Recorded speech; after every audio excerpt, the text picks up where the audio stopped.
Yeah, just firstly, injuries and team news for the Villa game. Can you just run us through the situation? Um, not in bad shape. Most of the squad is fit and available. We've got a couple of doubts over Shaqiri, who hasn't trained this week. Give him a little bit more time. There's a possibility he might join in tomorrow. If he does, then he puts himself in the frame for the game. But we have to wait on that one. Mark Wilson's still got a little bit of an issue with his calf, and we won't put him at risk if he's got any doubt about the injury. He's trained a couple of times, just felt it a little bit, but don't think he's re-damaged anything. But he's probably a doubt for the weekend. But he's another one that will give a little bit more time to obviously give him a chance to be available if possible.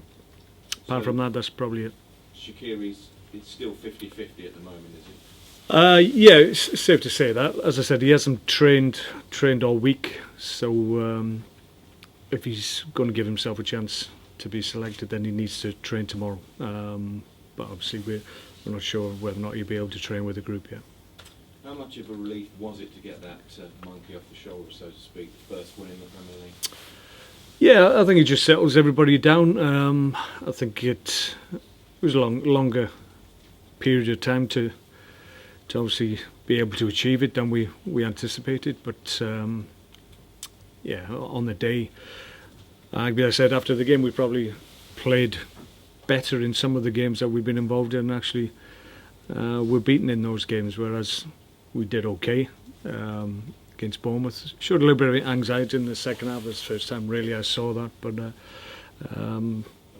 then we didn't allow the disappointment, obviously, of Bournemouth equalising.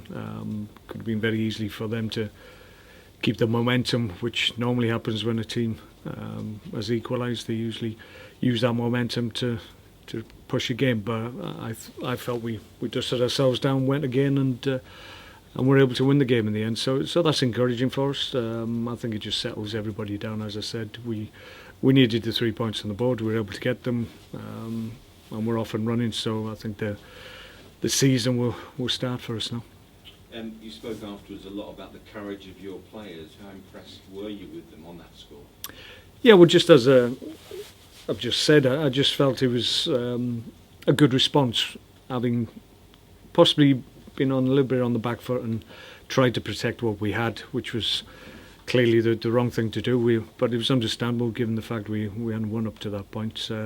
But the response after we conceded the equaliser, I thought was excellent. So that was encouraging, and we had a decent week. Finished it with obviously 3 points in the league, but we'd had 3 games unbeaten, so that's encouraging for us. We're looking to extend that obviously against Villa at the weekend if we can. We've got a decent recent record against them, so we'll see how we can do. Yeah, you all seem to find Villa a decent sort of place to get victories. I think you've lost only 2 out of 10 or 11, so that must give you some confidence. Yeah, in my time here we've had positive results there. I had an excellent one in my first year when I think we illustrated that maybe the team was forming in a different way. We were able to show people, I think it was on TV at the time, and played exceptionally well on the day and made people sit up and take notice. Last year we got a break at the end and were able to take the game away from them with a penalty. But overall we've always enjoyed going to Villa Park. It's a great stadium, it's always a great atmosphere. We take lots of fans as well who make themselves known. So in recent times, as I said, we've enjoyed the experience there, and as a consequence, maybe we've come back with positive results because of that experience. So we want that to happen again if it's all possible. Villa maybe haven't started as well as they would have liked, similar to us in that regard, I would suggest, but they've still got good talent, got a lot of pace in key areas of the field, so we'll have to be ready for their challenge. But we're looking forward, and I'm really positive frame of mind at the moment. And wary too of Gusted, who seems to have taken over where Benteke left off with his aerial abilities. Scores nearly all his goals in there. Yeah, no, he's exceptional in the air, and we had experiences of him against Blackburn in the cup last year where he caused us untold problems. So we're very much aware of what he can do. The key is to maybe first and foremost defend correctly, but possibly stop things at source, and that means don't allow a supply line of quality balls into the box. I think he's benefited from some fantastic quality of balls into key areas of the penalty area, and he'll attack things if balls are set up in there. So yeah, you've got to defend his physical presence, but maybe the best way to go about it is to stop the ball coming into your box in the first place. Maybe that's what we'll do. Stronger mentally now that you talked about the building blocks of a clean sheet at Fulham and then the victory. That put you in a better mental frame of mind going into the game. Yeah, I don't think we were ever in danger of going under because mentally we couldn't deal with where we were. It's still very early in the season. We wanted to make a better start. It hadn't gone quite as we anticipated, but there was no alarm bells ringing. We know we're a good side at this level. As the season progresses, we fully intend to show that, and as we've been able to do in the last 2 years. So the key was just to really get those 3 points on the board, and that just settles everybody down. It stops people panicking to a certain extent, and like I said, now we can start to build our season. It's very similar to the starts we've made in previous seasons here, and we've always finished strongly. I would always ask people to look at the season and the league table at the end of the season rather than closely looking at the beginning of the season and then reading too much into it. Good, thank you.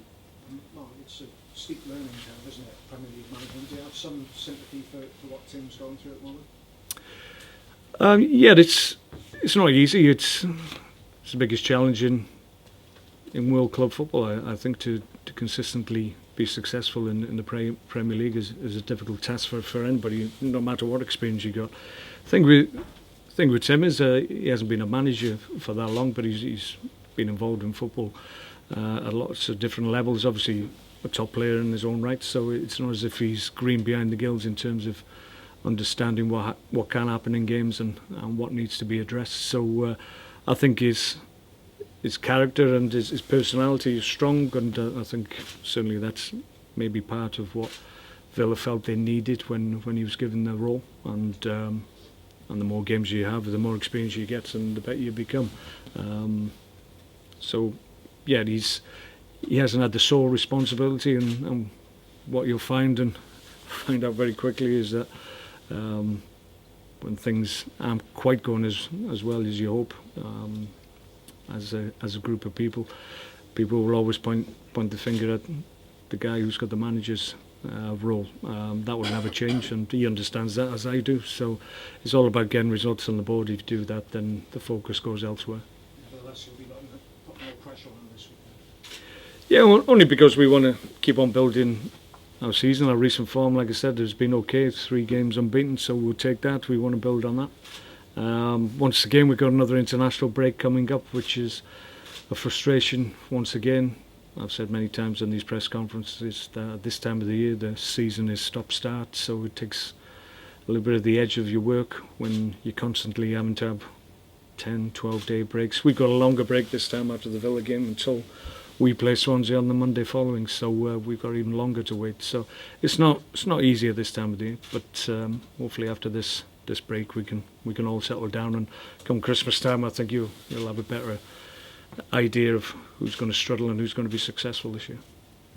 Mark, there's a nationwide campaign with the Football Sports Federation over the weekend about trying to keep the cost of football down. I think Stoke fan has been barred from taking in a protest banner with the charging £41 for Stoke fans at Villa Park at the weekend. They want it to be around £20. 20 is plenty, as the campaign is called. What do you think about the costs for supporters going to games, and should there be more reciprocal deals? Because I know Stoke and Newcastle have done one this season. Yeah, I think the argument will always be that there's so much financial strength in the Premier League. Is there a case for, obviously, maybe clubs helping fans who are the lifeblood with other fans and their support and the emotion that they bring to games? Then it's not the game that we love. So we have to protect their participation in the game of football, and that means if we can help them to get to more games and increase the atmosphere at games. I think if you start taking away away support. I think that takes something away from the spectacle on a day.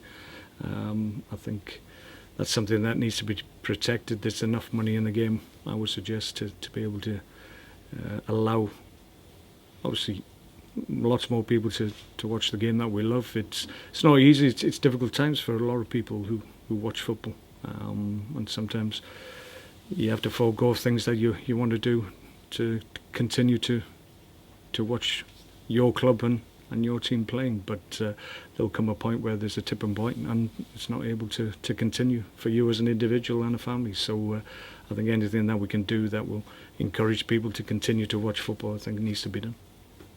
Mark, Jack Whitland has another call up to the senior England squad. Does that show just how well he's played in the open part of the season? Yeah, he's played exceptionally well. He's well thought of by England. We know that he's represented them at all levels and been outstanding at whatever level he's played at for the England team. So he's obviously making that progress, that final step to be a regular, I feel. Given the fact he's now a number one keeper in the Premier League, then obviously his case for inclusion is a lot more valid and strengthened by the fact that he's playing week in, week out for Stoke City. But he never loses focus in terms of what his priority is, which is to play well for Stoke. And if he continues to do that, then he gets international recognition as been borne out by his inclusion in this squad. If he continues to play well for us, then he'll get into more squads and hopefully play, because that's the key from his point of view. You've been pleased with the way he stepped up into the number one role after as it is left? Yeah, it was never a given. You can never say that because you never know how players react to different situations they put in.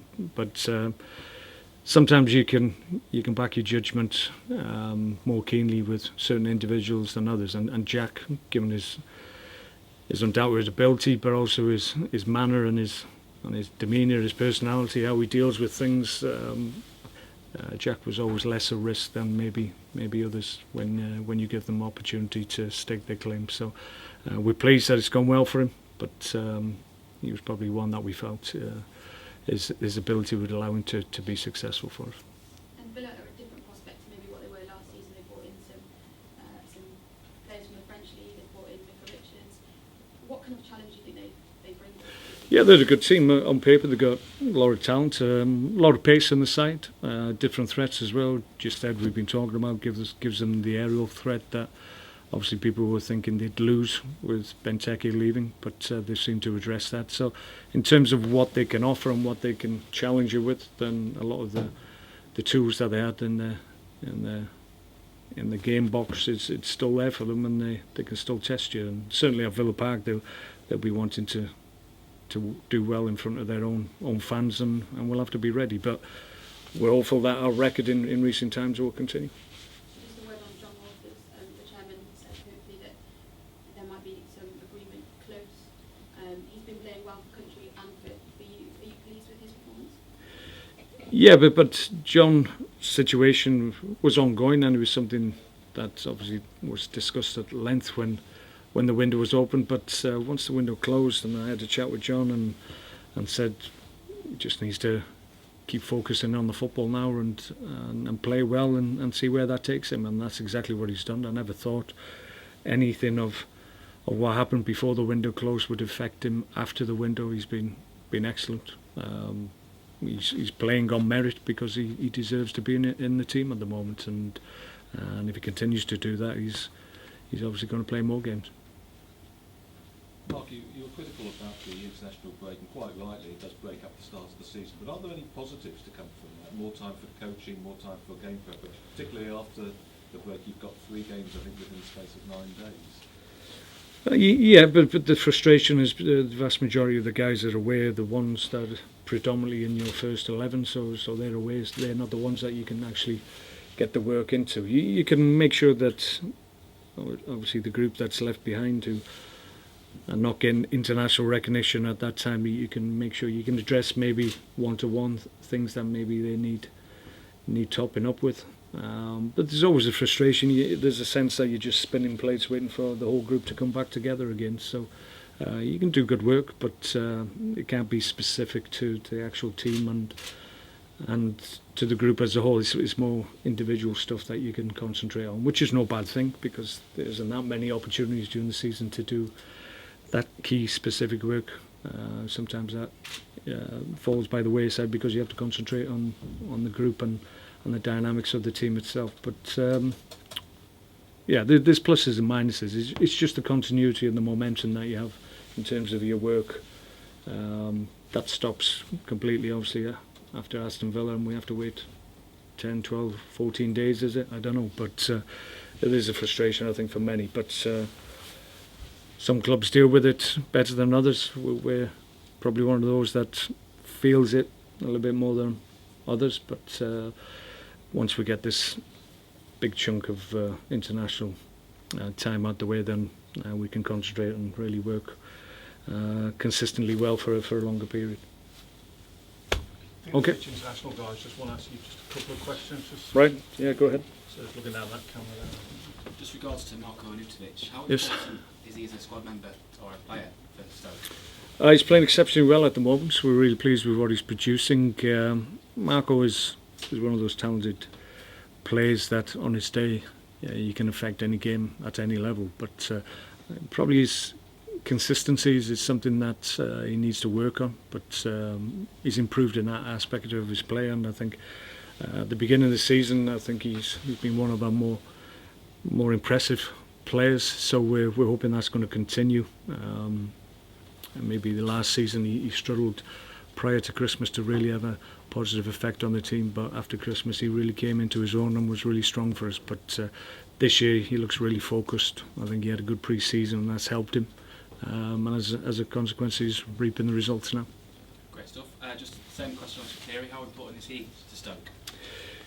Yeah, I mean he's a key player for us. Obviously he will be for many seasons to come, we feel, but it's early days for him. It's been a little bit stop-start for himself. He's picked up an injury, unfortunately, which is a disappointment for him and for us, but at the moment there's a little bit of a getting to know you period, a little bit of a transitional period from obviously playing in different leagues and now playing in the Premier League, which is hard, I feel, for certainly attacking players. I think it's more difficult for creative attacking players to instantly understand what the Premier League is all about and have a positive impact. I think it's easier for defenders coming to this league and maybe midfield players to integrate a little bit more smoothly, and they're given a little bit more time. But top players like Shaqiri obviously are expected to hit the ground running and affect games quickly. But it takes time, but we're pleased with what he's showing, and he's going to be really influential for us.